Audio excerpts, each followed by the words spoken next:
உள்ளமுதனே வாழ்க. உள்ளொரு ஜோதியே வாழ்க. உள்ளம் நிறைந்தோனே வாழ்க. நீங்காதொருவனே வாழ்க.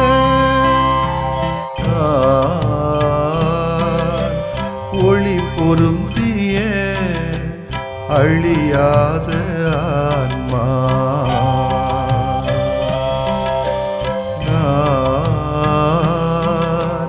ஒளி பொருந்திய அழியாத ஆன்மா. நீ என்னில் நான் உன்னில் ஈஸ்வரா. நீ என்னில் நான் உன்னில் ஈஸ்வரா. ஒளி பொருந்திய அழியாத ஆன்மா.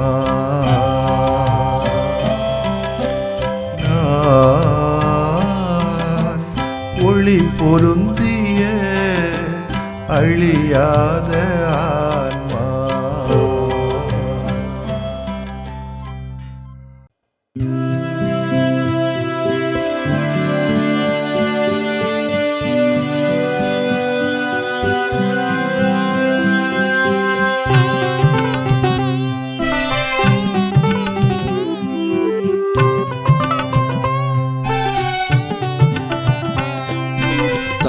வயிற்றில் என்னை அழைத்தாய். தரணியின் தனி பெரும் பணிக்காய். தகுதியில்லா என்னை தேர்ந்தெடுத்தாய். இறை இரக்கத்தில் மலரும் அர்ப்பணப்பூவாய். வந்தேன் வந்தேன் இறைவா. தந்தேன் தந்தேன் தலைவா. வந்தேன் வந்தேன் இறைவா. தந்தேன் தந்தேன் தலைவா.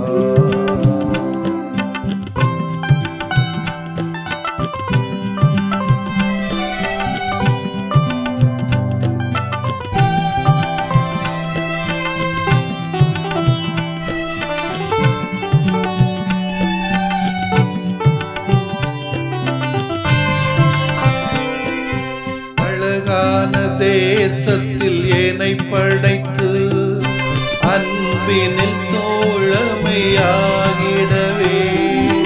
ஆவியால் ஆட்கொண்டு அருள் பொழிந்து கண்ணீரை துடைக்கும் கரமாகவே நிலையான உம்மை பின்தொடர நீங்காமல் நிதமும் நிழலானேனே.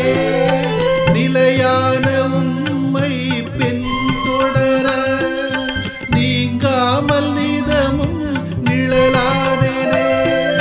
மனித மனங்கள் மகிழ்வாக மனதிலே இரக்கம் மலர. தந்தே தந்தே இறைவா. தந்தே தந்தே தலைவா.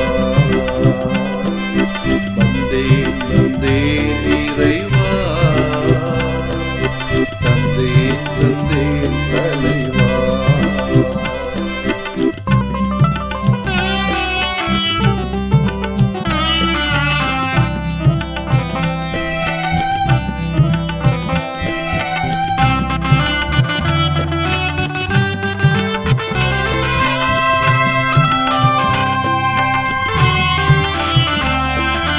நாவினில் வார்த்தை நீ விதைத்து நம்பிக்கை வாழ்வை வளர்த்திடவே எளியோரின் பணிக்காய் என்னை பணித்து ஏங்கிடும் ஏற்றம் கண்டிடவே இறையே உமை போல் நிறைவாகவே இணையில்லா அன்பை பகிர்வேனே.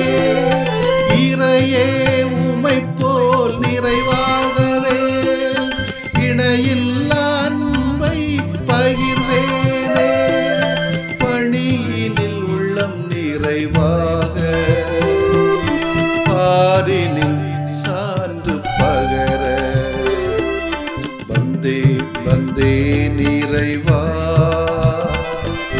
தந்தேன் தந்தேன் தலைவா, வந்தேன் வந்தேன் இறைவா, தந்தேன் தந்தேன் தலைவா.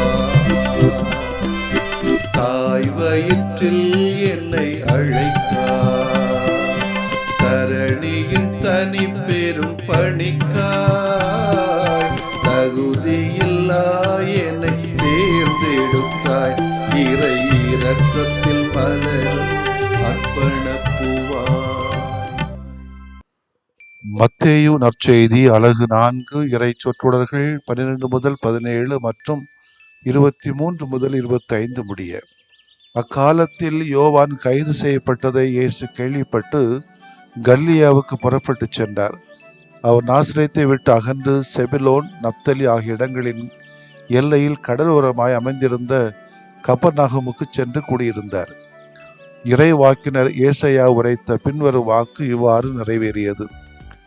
செபுலோன் நாடே, நப்தலி நாடே, பெருங்கடல் வழி பகுதியே, யோர்தானுக்கு அப்பாலுள்ள நிலப்பரப்பே, பிற இனத்தவர் வாழும் கலிலேயா பகுதியே, காரிருளில் இருந்த மக்கள் பேரொளியை கண்டார்கள்.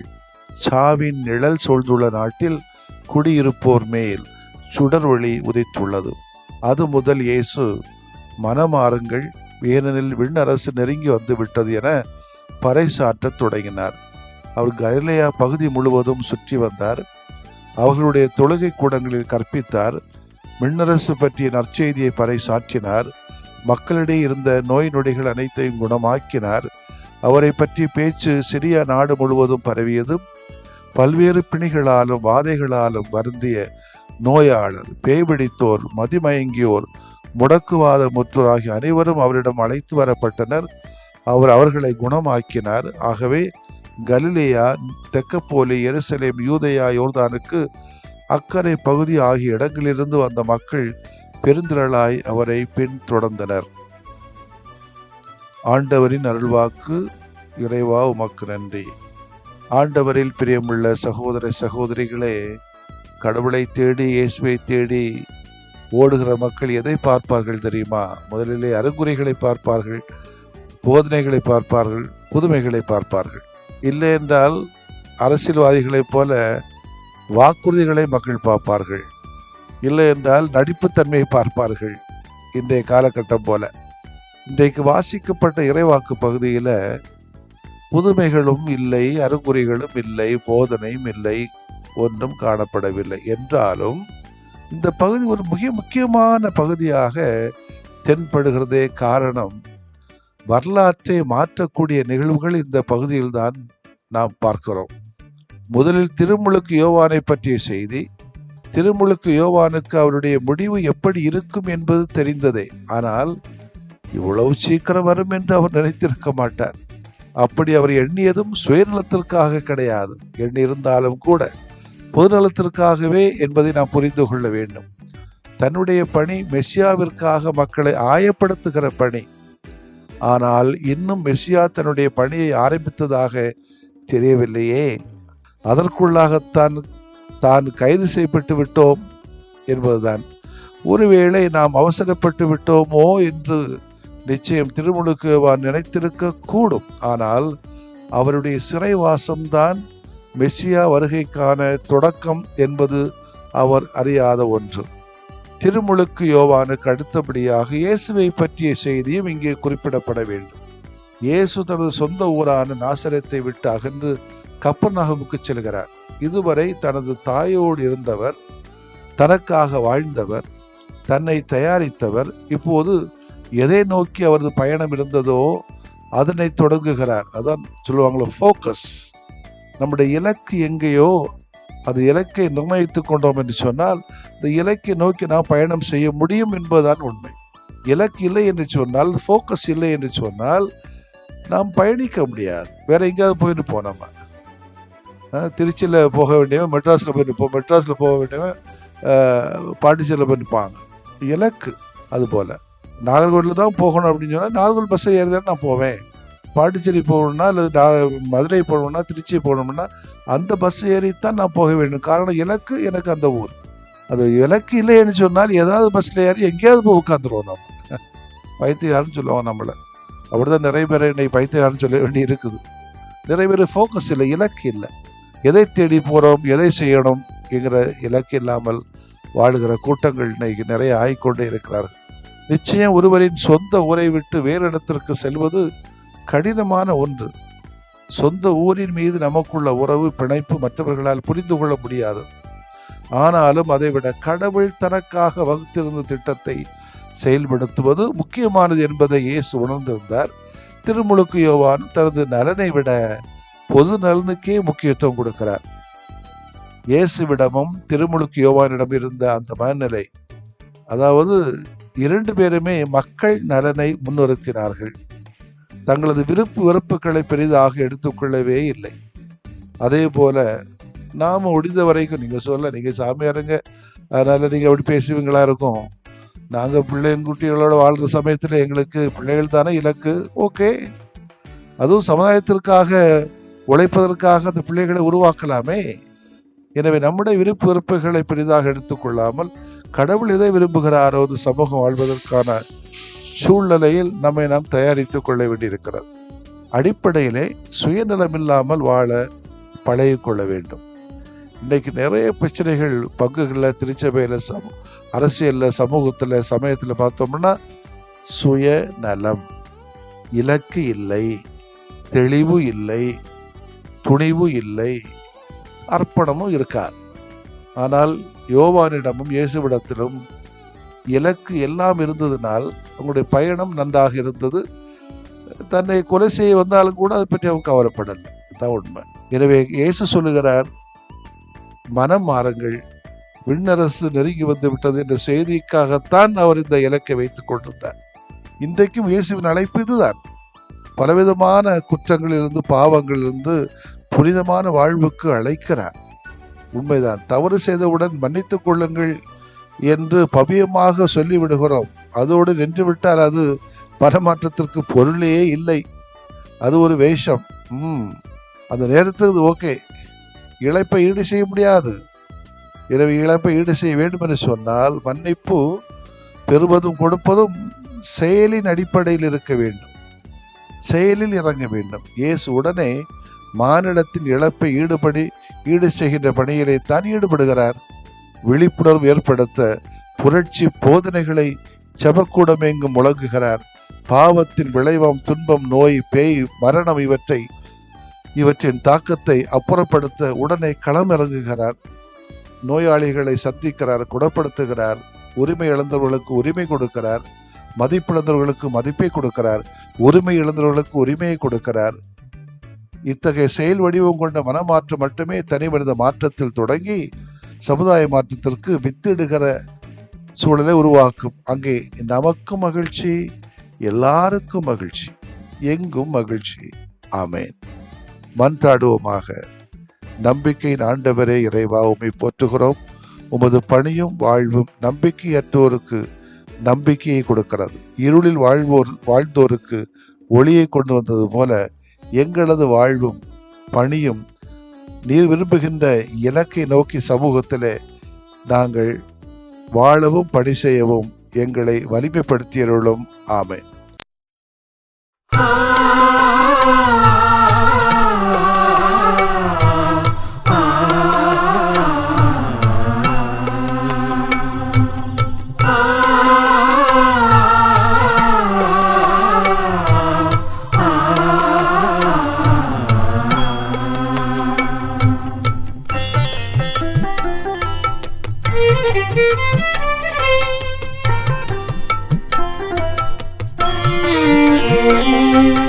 உன்னருள் எனக்கு போதும் என் நிறையே, உன்னருள் எனக்கு போதுமே,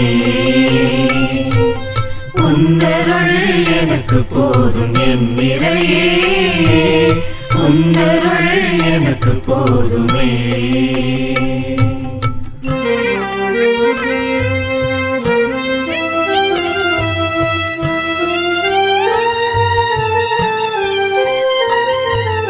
உயிராய் நீருக்க உறவாய் நான் வாழ உன்னருள் எனக்கு போதும் என் நிறையே, உள்ளமாய் நீ இருக்க உணர்வாய் நான் வாழ உன்னருள் எனக்கு போதும் என் நிறையே உன்னருள் எனக்கு போதுமே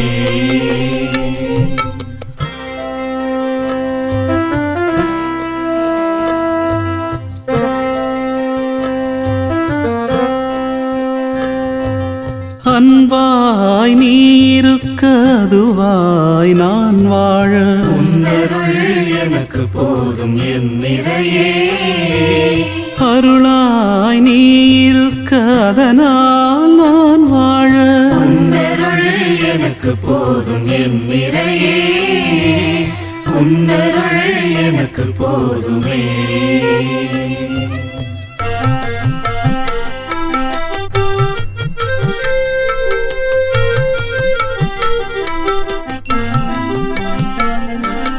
பொழியாய் நீ இருக்க விழியாய் நான் வாழ உன்னருள் எனக்கு போதும் என் நிறையே மொழியாய் நீ இருக்க வழியாய் நான் வாழ உன்னருள் எனக்கு போதும் என் நிறையே உன்னருள் எனக்கு போதுமே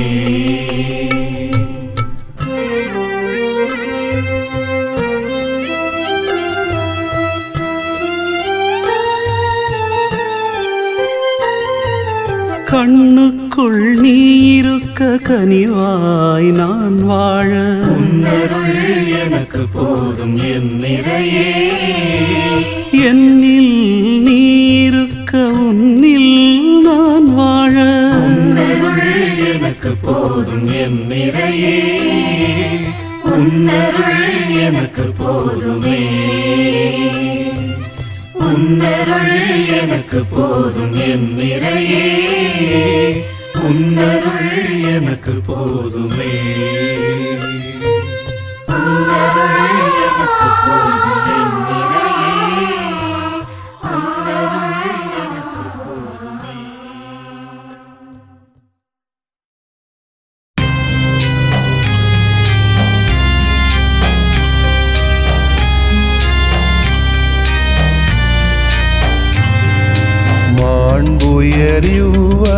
மாண்புயரிவருள்ளடையாளத்தை தாழ்ந்து பணிந்து ஆராதிப்போம். பழைய நியம முறைகள் அனைத்தும் இனி மறைந்து முடிவு பெறுக. புதிய நியம முறைகள் வருக. புலன்களாலே மனிதன் இதனை அறிய இயலா. குறைகள் நீக்க நம்பிக்கையின் உதவி பெறுக.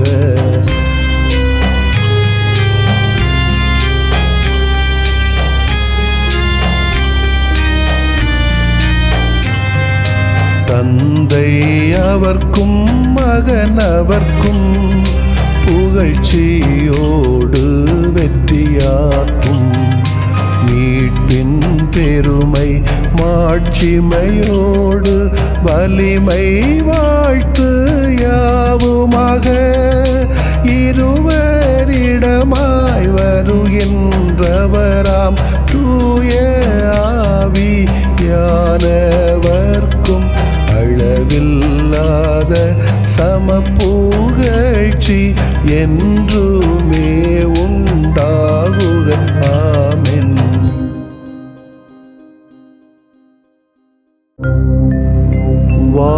வானின்று அவர்களுக்கு அப்பமளித்தீரே. இனிமையெல்லாம் தன்னகத்தில் கொண்ட அப்பம் இதுவே. மன்றாடுவோமாக. இறைவா, இந்த வியப்புக்குரிய அருளடையாளத்திலே உம்முடைய பாடுகளின் நினைவை எங்களுக்கு விட்டு சென்றீ. உம் திருவுடல் திருரத்தமாகியவற்றின் தூய மறைபொருளை வணங்கும் நாங்கள் உமது மீட்பின் பயனை இடைவிடாமல் துய்த்து உணர்ந்து மகிழ அருள்வீராக. தந்தையாகி இறைவனோடும் தூய ஆவியாரின் ஒன்றிப்பில் இறைவனா என்றென்றும் வாழ்ந்து ஆட்சி செய்கின்ற உம்மை மன்றாடுகிறோ.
பரமனில் இணைந்திட அருள்வீரே எம் சூசை முனியே எம் பாச துணையே இன்னல காவலரே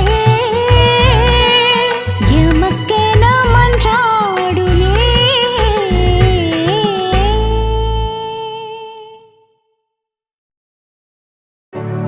நிலையான புகழுக்குரிய தூய இறை நன்மைக்கு எல்லா காலமும் தொழுகையும் புகழும் போற்றியும் ஆட்சிமையும் உண்டாக கடவது. போற்றியும் ஆட்சிமையும் உண்டாக கடவது.